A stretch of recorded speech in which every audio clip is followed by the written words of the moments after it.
Every so often, you'll go through a period in your life. You will see yourself as a failure because you don't see yourself operating in the way that you dreamed that you would. The pressure in your life right now has a purpose.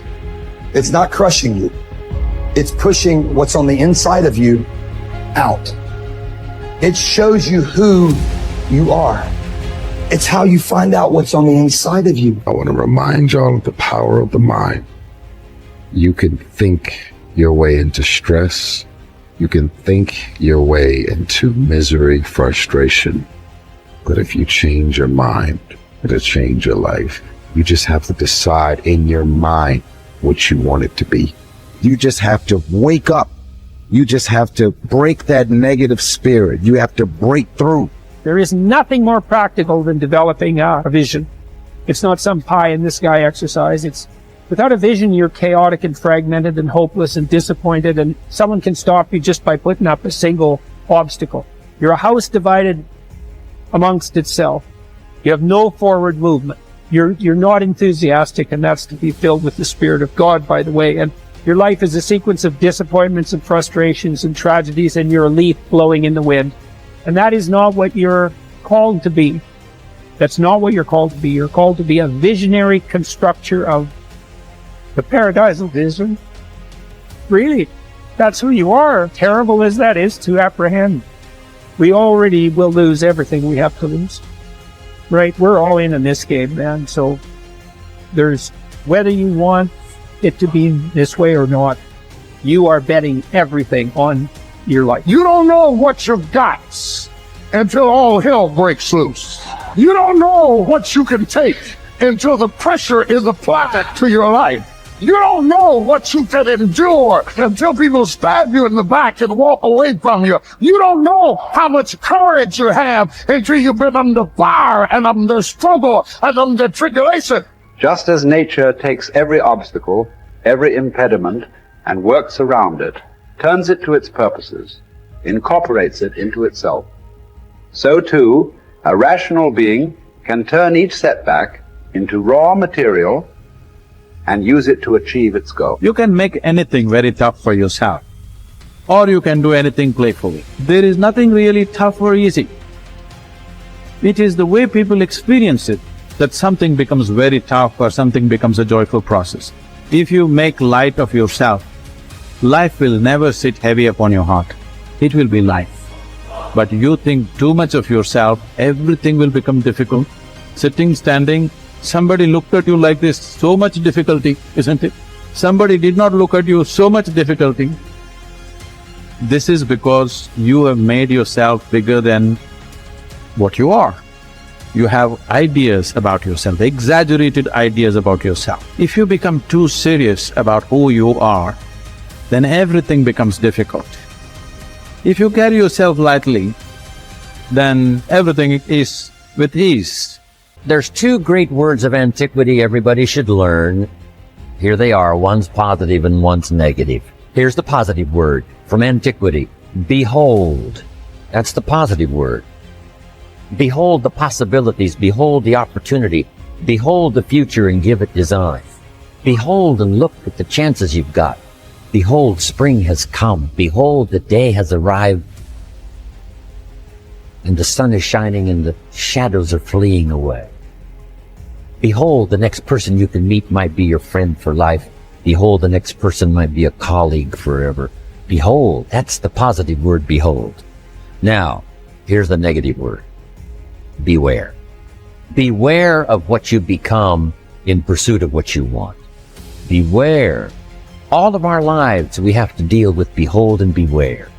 When a kid goes to school, it's behold the opportunity and beware the dangers, behold and beware. So beware of what you become, pursuing what you want. Some things I went for in the very beginning cost me too much. I got so obsessed with some things that I found out later the price was too big to pay. If I would have known better, I never would have paid. But sometimes we learn when? After. So don't become so obsessed with something that you lose your sense of reason, or it costs you your friends. Don't be so obsessed with something that you compromise your virtues and your value. The story says Judas got the money. You say, well, that's a success story. No.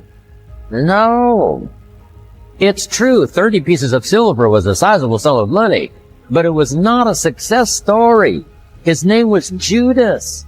Doesn't that ring a bell? It makes all the difference in the world. Judas got the money. Here's something interesting about the story of Judas. After he got the money, he was unhappy. Someone says, well, if you had a fortune in your hand, why would you be unhappy? And here's the key. He was not unhappy with the money. He was unhappy with himself. Here's a key phrase. The greatest source of unhappiness is self-unhappiness. It's not from outside the things that make us unhappy.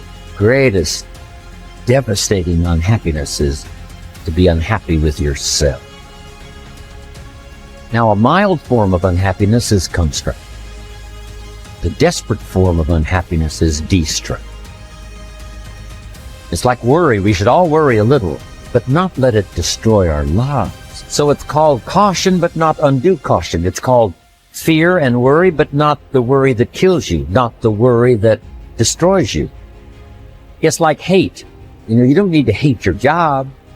Save your hate for the important things like evil, like the weeds that attack your garden, like the diabolical ideas that try to entice your children. Right? You don't need to hate everything. I hate this, I hate that. That's the misuse of your hate. Save it for the things we really must.